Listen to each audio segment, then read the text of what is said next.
फक्त गंगापूर धरण कमी भरलं की आम्हाला टेन्शन येतं. आपला मेंदू जो आहे तो कोट्यवधी पेशींनी बनलेला आहे. दोन मज्जातंतू जेव्हा एकत्र येतात तेव्हा त्यांच्यामध्ये एक सूक्ष्म फट असते. विद्युत आणि रासायनिक त्या यंत्रणेला आपण मन, एवढ्यावरच मन थांबत नाही.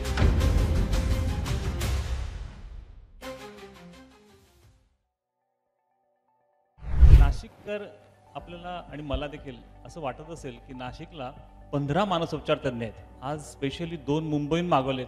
पण नाशिकला तेवढी खरंच गरज आहे का हो? एक डिस्क्लेमर सर, आम्ही नाशिककर तशी सुखवस्तू आहोत. फक्त गंगापूर धरण कमी भरलं की आम्हाला टेन्शन येतं. आजचा विषय तसं म्हटलं तर सोपा पण आहे आणि थोडा क्लिष्ट पण आहे. आपल्याला बऱ्याच वेळा प्रश्न पडतो की हृदय तर माहिती आहे कुठे, कारण ते धडधडत असं तेव्हा कळतं, पण ते मन कुठे आहे? कुठेतरी सिनेमात एखादा डायलॉग बघतो, मैं तुम्हें तहे दिल से चाहता हूँ, आणि हात आपोआप डावीकडे छातीकडे जातो आणि असं वाटतं मन कदाचित हृदयात आहे. कारण तो हिरो असं कधीच म्हणत नाही मैं तुम्हें तहे दिल से चाहता हूँ, कारण आधुनिक शास्त्र म्हणतं की मन हे मेंदूमध्ये आहे.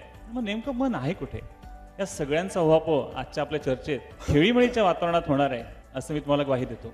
थोडं धावपळीचं जीवन झालंय, नाशिककरही जरा व्यस्त झालेत, ट्रॅफिक जॅम, पाण्याचा प्रॉब्लेम, असे बरेचसे काही इश्यूज येतात आणि आपल्याला ताण येतो. चर्चासत्र सुरू करताना पहिला प्रश्न डॉक्टर मनोज भाटडेकर यांना मला विचारावा असं वाटतो की सर, आपण मन म्हणतो, ते मन म्हणजे नेमकं काय आहे? मन म्हणजे काय हा जो प्रश्न आहे, मला असं वाटतं की तो भल्या भल्यांना पडलेला प्रश्न आहे. आधुनिक मनोविकार शास्त्र असं सांगतं की मन हा एक अवयव नाही आहे, ती एक यंत्रणा आहे. आपली मज्जासंस्था, आपला मेंदू म्हणजे काय ते आपल्याला कळतं.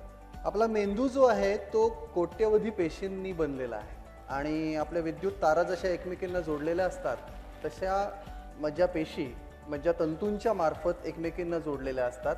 फरक विद्युत तारा आणि या पेशींच्या कनेक्शनमध्ये एवढाच आहे की 2 मज्जातंतू जेव्हा एकत्र येतात तेव्हा त्यांच्यामध्ये एक सूक्ष्म फट असते आणि त्या फटीनं सायनॅप्स असं इंग्लिशमध्ये म्हणतात, आणि त्या फटीमध्ये काही रसायनं असतात की जी संदेश वहनाचं काम एका पेशीपासून दुसऱ्या पेशीपर्यंत संदेश नेण्याचं काम करत असतात. त्यामुळे संपूर्ण मेंदूचं कार्य हे विद्युत आणि रासायनिक अशा 2 प्रकारे चालतं.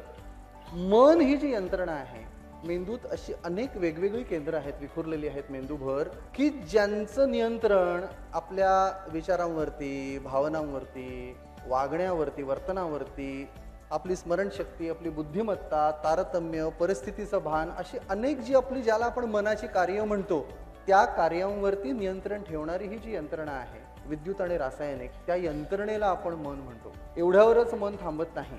या व्यतिरिक्त आपली एंडोक्राईन सिस्टीम म्हणजे पूर्ण ग्रंथी, ज्या हॉर्मोन्स संप्रेरक निर्माण करणाऱ्या ज्या ग्रंथी आहेत, आपली मज्जासंस्था, एंडोक्राईन यंत्रणा, त्याच्यानंतर आपली रोगप्रतिकार यंत्रणा, अशा सगळ्या गोष्टींचा एकमेकांशी घनिष्ठ संबंध आहे. खरं म्हणजे मला विचाराल तर शरीर आणि मन ही वर्गवारी आपण केलेली आहे. प्रत्यक्षात एक युनिटी, एकसंधता या दोन्हीमध्ये आहे आणि शरीर आणि मन हे तसे आपल्याला वेगळे नाही काढता येत. पण तरी मनाची जागा दाखवायची झाली तर इथे नक्की नाही, त्याचे पडसाद आपल्याला इथे जाणवतात.